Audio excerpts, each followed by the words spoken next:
What's up, y'all? Welcome back to the channel. We got another free pick for you in the NBA playoffs. Game 4 of the Mavericks versus the Celtics. I'm going to get into the pick, why I like it, a little bit of an in-depth analysis. It is a player prop with this guy right here, if you can't tell.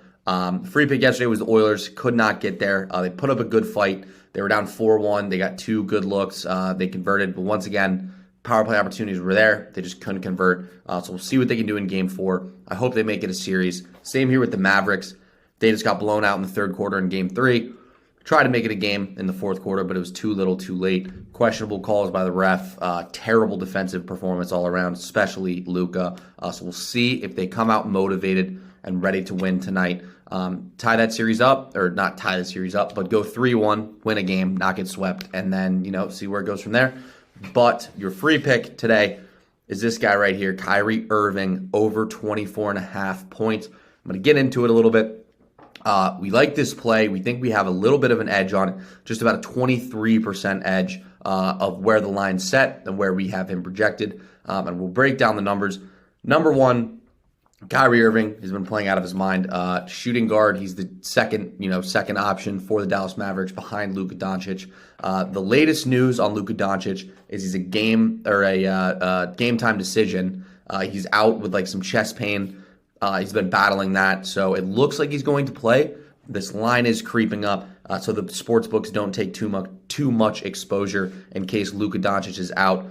That Kyrie line will then go to 28.5 or whatever. But it is creeping up. Some plays got at 25.5, juice to the under, but 24.5 is available almost everywhere. So that is the official play. Kyrie Irving over 24.5 points. We'll get into his in-depth splits here. So these are just the traditional splits, how many minutes he's averaging, points, all that stuff. So as you can see, his points are actually lower than this number of 24.5 at 22.6. And his minutes have actually been increasing steadily. So he's 40.4 minutes. Obviously, if Doncic is out, he's going to play 45 minutes, and he's going to get an increase of about 15% in field goals attempted and three-pointers attempted, especially because the assist-to-turnover ratio of Luka Doncic is higher in terms of guys on the Mavericks roster.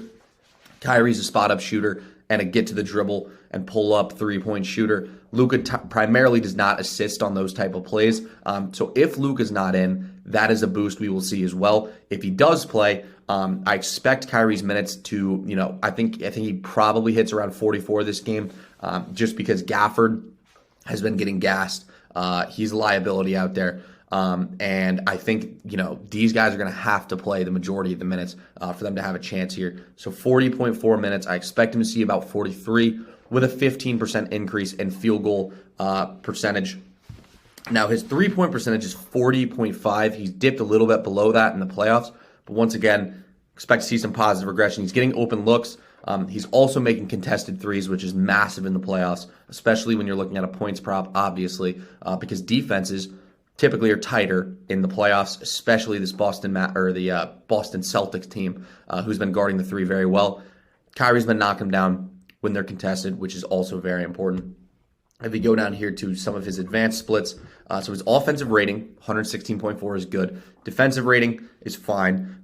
His assist ratio is 18.2. I think that almost decreases if Luka doesn't play as well, because Luka, is a primary, get to the rack, get fouled type of guy. So that assist ratio will go down, thus meaning he will assist on less plays and he will have more opportunities to shoot the basketball. Even if Doncic does play, Jason Kidd was stressing in the press conference that Luka has to focus on defense. He has to get back in transition.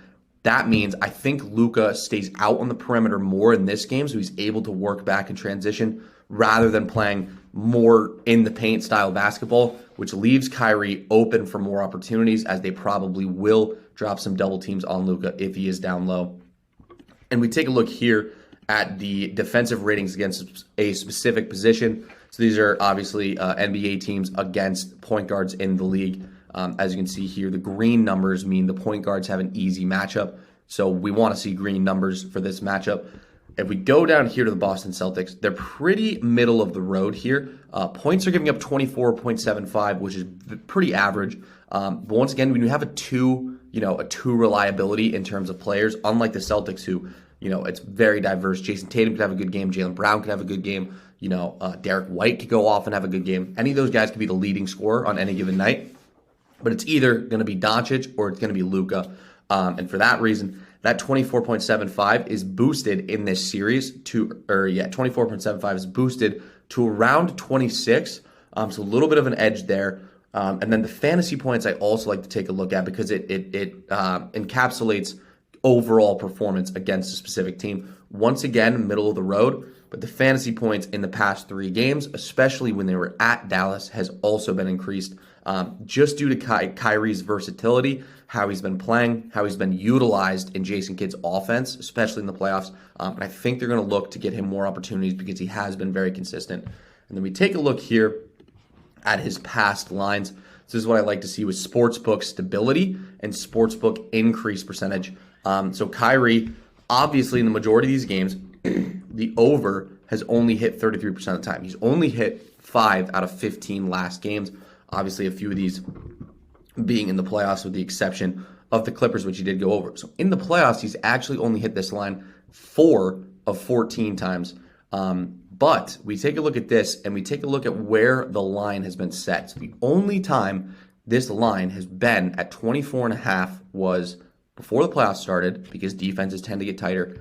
And today the line is at 24.5, which is something I like to see, especially with a guy who's consistently, I wouldn't say consistently, but primarily has been hitting this under. I like the matchup. I think this has something to do with Doncic being out or at least not being full health and not being the primary guy tonight, opening more opportunities for Kyrie. This line being at 24.5 is a good spot. I like to see that from the sports book. If this was 25.5, I'd probably like it even more just based on market reading and certain tactics like that. But it is at 24.5. It's your official play. Kyrie Irving over 24.5 points. You can find it at even money. Some books have it at minus 105. Some have crept up to minus 120. Some even have that 25.5 number with a little bit of plus chicken in there at like plus 105. But you can find it, shop around. I think the best book was MGM at minus 105. So go over there, go snag it, and best of luck as always. See you in the next one.